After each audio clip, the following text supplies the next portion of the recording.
دنیا کے جتنے بھی دوست ہیں وہ قیامت میں دشمن بن جائیں گے، قیامت میں دوستی نہیں نبھائیں گے، بلکہ باپ اپنے بیٹے کو چھوڑتا نظر آئے گا، ماں اپنی بیٹی کو چھوڑتی نظر آئے گی۔ لیکن اگر کسی نے اللہ کے ولی سے دوستی کی ہے تو ان کی دوستی دنیا میں بھی کام آئے گی، میدان محشر میں بھی کام آئے گی۔ اس لیے کہ قرآن نے کہا الاخلاء یومئذ بعضهم لبعض عدو الا المتقین، جگری دوست قیامت میں ایک دوسرے کے دشمن بن جائیں گے مگر متقین، تو جو اللہ سے ڈرتے ہوں گے وہ قیامت میں ساتھ نہیں چھوڑیں گے، قیامت میں اپنے ماننے والوں کو نہیں چھوڑیں گے۔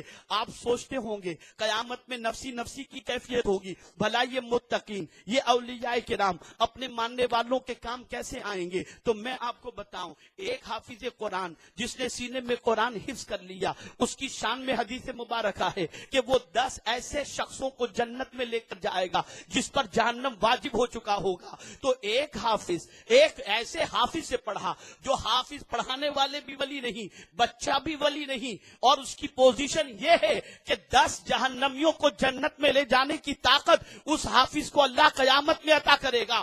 تو جو غوث پاک ماں کے پیٹ سے 17 پارے کے حافظ ہوئے ہوں، ان کا مقام کتنا عرف و اعلیٰ ہوگا، ان کا مقام کتنا بلند و بالا ہوگا۔ یا رسول اللہ زندہ آباد، اللہ اکبر۔ میرے پیارے آقا صلی اللہ تعالی علیہ وسلم کے پیارے دیوانوں، اب آئیے میں قرآن کی روشنی میں سمجھا دوں تاکہ شک اور شبہ ہو تو دور ہو جائے، ڈاؤٹ کلیئر ہو جائے۔ میرا رب ارشاد فرماتے کیوں مغلوب ہیں ہم، کیوں زوال پذیر ہیں ہم، کیوں تباہی کے دہانے پر پہنچ گئے ہم؟ تو قرآن کہتا ہے کون تمہارے مددگار ہیں، کون تمہارے دوست ہیں؟ تو قرآن کہتا ہے انما ولیکم اللہ ورسولہ والذین آمنوا الذین یقیمون الصلاۃ ویؤتون الزکاۃ وہم راکعون۔ سبحان اللہ۔ علماء بیٹھے ہیں، انما حصر کے لیے آتا ہے، اللہ، اس کے رسول اور ایمان والے ہی تمہارے دوست اور مددگار ہیں۔ سبحان اللہ۔ یہی مددگار ہے۔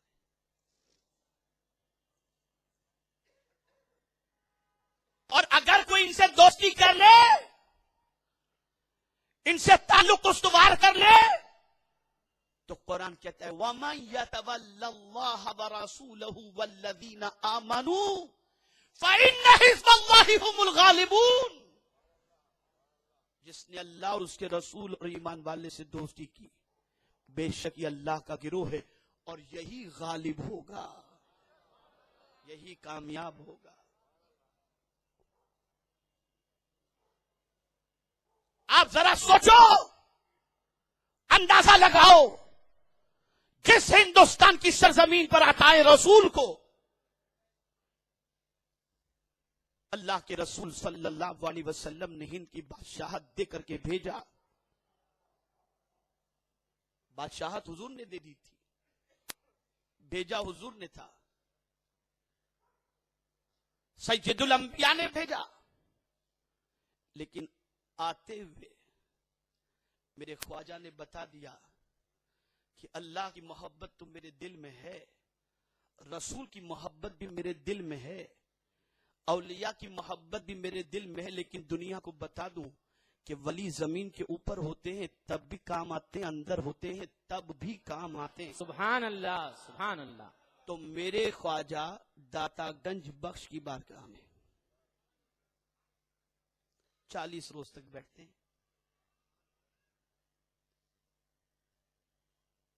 یا خواجہ کیا ضرورت تھی آپ کو بیٹھنے کی؟ آپ کی شان تو یہ ہے کہ آقا کریم صلی اللہ علیہ وسلم نے ہندوستان کی بادشاہت آپ کو عطا فرما دی، پھر کیوں بیٹھ رہے ہیں؟ تو جواب ملے گا جب میری سیرت پڑھنے والے میرے غلام، میرے ہاتھوں پر کلمہ پڑھنے والے مسلمان جب میری لائف پڑھیں گے تو پتہ چلے گا کہ میں 40 روز یہاں سے بیٹھ کر کے فیض حاصل کیا ہوں۔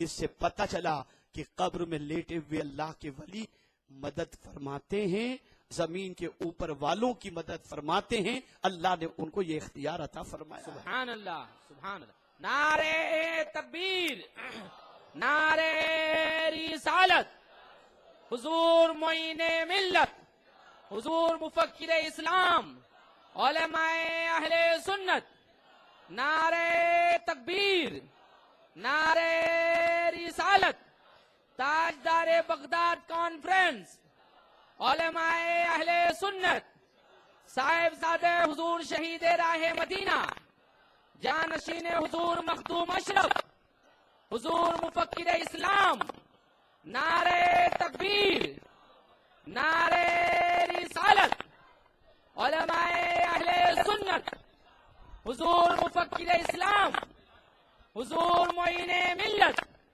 نعرہ تکبیر، نعرہ رسالت۔ سبحان اللہ، ماشاءاللہ۔ ہمارے اور آپ کے درمیان صاحبزادہ حضور شہید راہ مدینہ حضرت علامہ مولانا سید شاہ معین الدین اشرف علیہ شیخ الجیلانی اور مفکر اسلام حضرت علامہ مولانا قمر الزمان خان اعظمی صاحب قبلہ تشریف لائے ہیں۔ آپ حضرات اپنی اپنی جگہوں پر تشریف رکھیں، اپنے ماتھے کی نگاہوں سے ایسی بابرکت شخصیات کی زیارت کیجیے اور عقیدت کے لبوں سے بوسہ دیجیے۔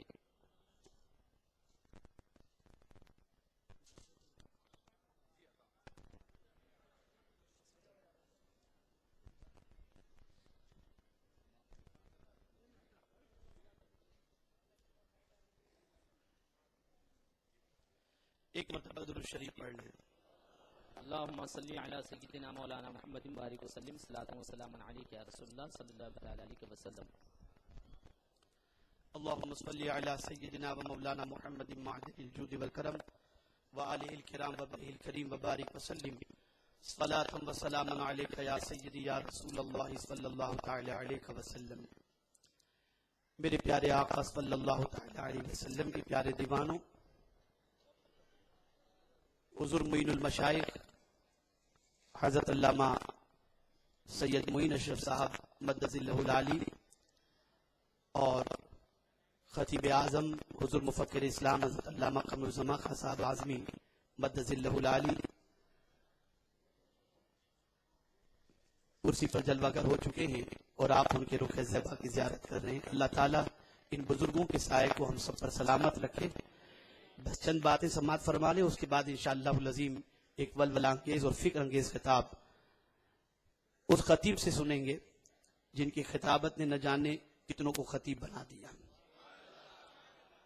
میرے پیارے آقا صلی اللہ تعالی علیہ وسلم کے پیارے دیوانوں، حضور مفکر اسلام ایک صاحب درد اور ملت کے مسائل کے حوالے سے بھرپور ادراک رکھنے والی ایک عظیم شخصیت کا نام ہے۔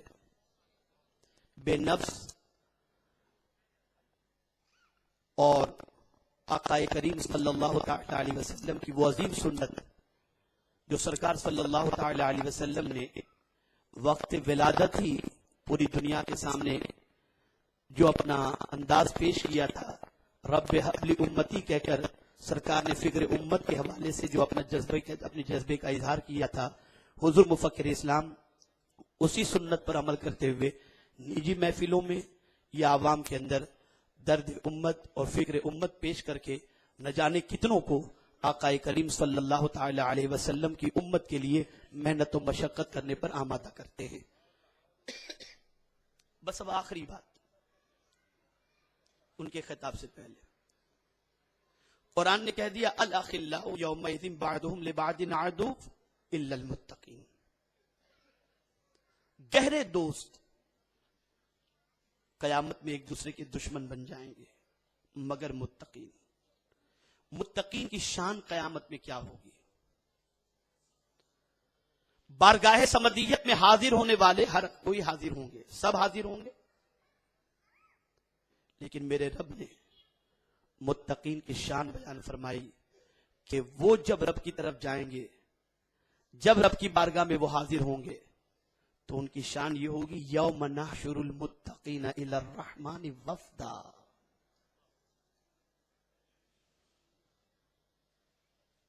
قیامت کے دن